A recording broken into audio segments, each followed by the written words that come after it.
अच्छा जी, बिस्मिल्लाहिर्रहमानिर्रहीम। तो आज हमारा है जी लेक्चर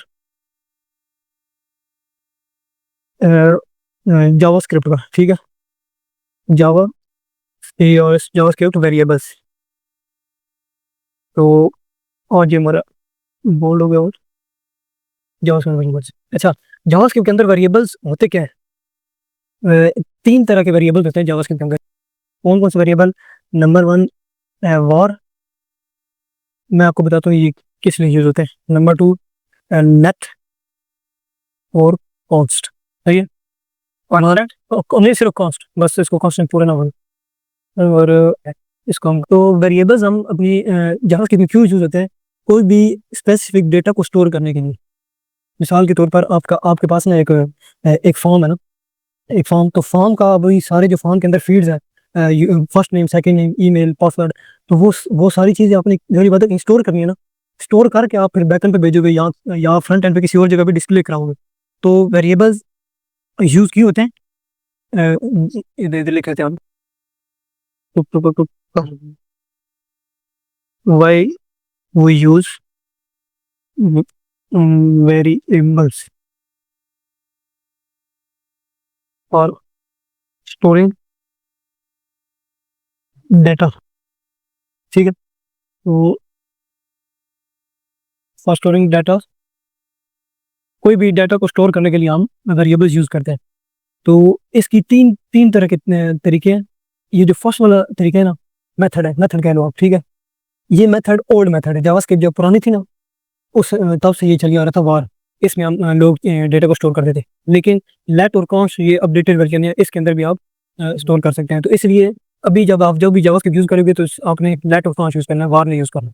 ठीक है, अभी पढ़ेंगे कि ये किस तरह स्टोर करते हैं डाटा को। ठीक है, एग्जांपल्स हम देंगे।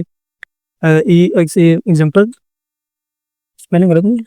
अच्छा, तो एग्जांपल क्या है कि हमने ये अभी कोड नहीं भेजे, एग्जांपल शुरू करेंगे आप। लेट, ठीक है, लेट हमने लिखा और एक वेरिएबल का नाम देते हैं। ठीक है, अभी उसका नेम हम देने के लिए लिख देते हैं जी असजद। ठीक है, असजद, या बल्कि लिख देते हैं यूजर नेम। ठीक है, नेम, नेम किस में देंगे? स्ट्रिंग में स्टोर करेंगे असजद। अभी ये भी बताता हूँ हमने स्ट्रिंग क्यों किया। ठीक है, इसमें कैसे पता है स्ट्रिंग में? ये भी मैं दिखाता हूँ। ये डेटा टाइप्स होती है ना, एक होती है, वो मैं सारी बताता हूँ, एक मिनट रुक जाओ, अभी वो सारी थोड़ी एक्सप्लेन करोगे। ये अभी हमने क्या किया है, लेट हमने लगाया वेरिएबल और उस वेरिएबल का हमने नाम दे दिया एक यूजर नेम, नहीं, ये नाम दिया। तो ये जो है ना, ये डेटा है, ये कुछ भी हो सकता है। ये स्ट्रिंग के अंदर है। अगर हम कोई नंबर कराने चाहें तो वो नंबर 56, समझ आ रही है? 56 हो गया। और अगर हम कोई अभी बल्कि ये भी मैं आपको लिख देता हूँ, डेटा, ये हम लोग बार में सेव कर रहे हैं डेटा टाइप्स, ये लेट में कर रहे हैं। वार मैंने क्या बताया? ओल्ड मेथड है, मतलब पुराना। जो अपडेटेड है ना, वो लेट और कॉन्स्ट है, इन दोनों में हम कर सकते हैं। कोई भी यूज करो, कोई इशू नहीं है इनमें से डेटा टाइप्स। लेकिन ये तीन डेटा टाइप्स कौन सी है? Number one, string. String string की क्या एग्जांपल है? वो आपके ये इन्वर्टेड कॉमर्स में जो भी चीज लिखोगे ना, वो स्ट्रिंग होगा, ए टू जी। और या फिर कोई नंबर लिखो, वो भी इसके अंदर आएगा, स्ट्रिंग में आएगा। ठीक है ना, जिस तरह असजद 1 2 3 है, ये पूरा क्या है? ये स्ट्रिंग है। दूसरा क्या है जी? नंबर। ये मैं क्यों करा रहा हूँ? क्योंकि ये जो डेटा टाइप्स है ना, ये हम इन टाइप्स के कोई भी चीज़ अभी इधर स्टोर करेंगे ना डेटा, वो सारी इन टाइप्स के अंदर ही आएंगी। या स्ट्रिंग होगा, या नंबर होगा, या फिर बुलियन होगा। मैं वो बताता हूँ क्या होता है। नंबर 25 23 हो गया, मैं वो बताता हूँ। बुलियन भी, बुलियन क्या होता है? True false. ठीक है, FLS, ट्रू फॉल्स, मतलब कंडीशन होती है ना, या ये ट्रू है या फॉल्स है। और क्या होता है हमारे पास? स्ट्रिंग भी हो गया, और नंबर हो गया, बुलियन हो गया, और नल होता है, UNN। नल में क्या होता है? वो नल ही होता है। मतलब आप किसी अभी असजद है ना, लेट लेट कहता है यूजर नेम है, इस वेरिएबल का हमने नाम रखा है, तो इधर हम नल रख देंगे तो वो डिस्प्ले भी ना नहीं होगा, सिर्फ नल ही। नल, ठीक है ना। नल का मतलब जी बिल्कुल खाली खाली। अभी इधर देख। अच्छा, अभी एक और होता है अनडिफाइंड, जो अनडिफाइंड, हाँ अनडिफाइंड। ये क्या होता है? ये हम बिल्कुल जो खाली कर देते हैं। यूजर नेम हमने रखा है ना इस तरह, लेट, इसकी एग्जांपल लेट नेम के बाद हमने इसको कोई भी वैल्यू असाइन नहीं की, डायरेक्ट इस तरह कर दिया। ये देखो ना, ये बस।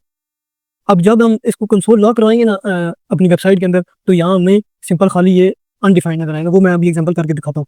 अभी सिर्फ ये ध्यान दो कि हम कोई भी वेरिएबल के अंदर कोई चीज स्टोर कराएंगे तो वो इन ये टाइप्स होंगी, इन टाइप्स सॉरी, या वो स्ट्रिंग होगी या नंबर होगी या बूलियन होगी। स्ट्रिंग के अंदर हमने पोजीशन लगानी है। हाँ बिल्कुल, इन्वर्टेड कोमा ऐसी। अच्छा, एक और चीज ये है कि इन्वर्टेड कोमास हम सिंगल भी लगा सकते हैं और डबल भी लगा सकते हैं। और ये है एक सीधा लगाया दूसरा उल्टा गया किधर। हाँ हाँ, ये खुद लगा, देखा ना मैं अभी इन्वर्टेड कोमा डालूंगा, देखो डबल नहीं है। ये देखा, ये देख, जैसे दो डाले, एक उल्टा एक सीधा। मैंने क्या बताया, डेटा टाइप्स कौन से हो सकती हैं? तीन। हाँ, तीन की तरह, अनडिफाइंड, नल, बुलियन, नंबर स्ट्रिंग, मतलब इनमें से कोई ना कोई होगी। वेरिएबल हम क्यों यूज करते हैं? कोई भी डेटा स्टोर करने के लिए, ठीक है।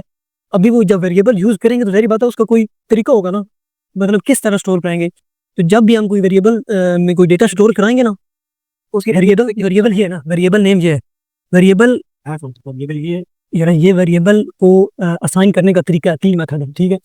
और ये वेरिएबल का नेम है, कुछ भी रख सकते हो आप, ठीक है ना। क्यों? क्योंकि ये वेरिएबल का जो नेम है ना, ये हम अपनी वेबसाइट में कहीं भी यूज कर सकते हैं, इस्तेमाल कर सकते हैं। जो इसके अंदर डेटा होगा इक्वल टू नंबर दिया ना 25 है या 23 है, तो ये हम पूरी वेबसाइट के अंदर कहीं भी यूज कर सकते हैं। डेटा टाइप्स, अभी तो सिर्फ इस चीज पे ध्यान दो ना कि वेरिएबल क्यों यूज करते हैं, क्यों यूज करते हैं वेरिएबल्स हम लोग डाटा स्टोर करने के लिए। अभी ये यूजर नेम है ना, तो यूजर नेम के बाद हमने क्या किया है, सीधा हमने नंबर बेस स्टोर कराया इधर। लेकिन हम चाहते हैं कि यार इधर एक बहुत सारी वैल्यू स्टोर हो, तो हम कर्ली ब्रैकेट डालेंगे, ठीक है। इसको वेरिएबल का नेम दे दिया, इधर लिखेंगे जी नेम, नेम होगा जी जेड, अच्छे से देखो यार, जैफा, और एज होगी 20, जी एन डी जेंडर, ठीक है। ये मिसाल ले लो, लेट फॉर्म ले लो, ठीक है। फॉर्म, अभी ये क्या है, ये एक ऑब्जेक्ट है, ठीक है ना। अब ऑब्जेक्ट है ना, ये ऑब्जेक्ट, इस जो कर्ली ब्रैकेट्स के अंदर स्टोर होती है ना बहुत सारी चीजें, बहुत सारे वेरिएबल्स स्टोर हुए हैं। मैंने मेरी बात सुनकर देखो, वेबसाइट के अंदर फॉर्म फिल किए, तो जब फॉर्म पे इंटर करेंगे, सबमिट करेंगे, तो वो ज़ाहिर बात है फॉर्म का सारा डेटा होगा कहीं जाके स्टोर होगा ना। तो अगर फॉर्म के अंदर सिर्फ एक ही चीज़ है, मिसाल के तौर पर हमने सिर्फ फॉर्म में एक इनपुट डाली है और सबमिट किया, तो वो ज़ाहिर बात है वो सिर्फ स्ट्रिंग के अंदर एक स्टोर हो जाएगा बस। लेकिन हमने फॉर्म के अंदर बहुत सारा डेटा, हमारा नेम, ईमेल, उसकी इमेज, तो वो ज़ाहिर बात है सारा हम एक ऑब्जेक्ट में मतलब स्टोर करेंगे ना। फॉर्म लगाई थी ना, वो वाला सीन है, आगे मतलब उसका जो डेटा हमें स्टोर करना है, वो सारा डेटा किस तरह स्टोर करेंगे, तो वो ऑब्जेक्ट की फॉर्म में स्टोर होगा।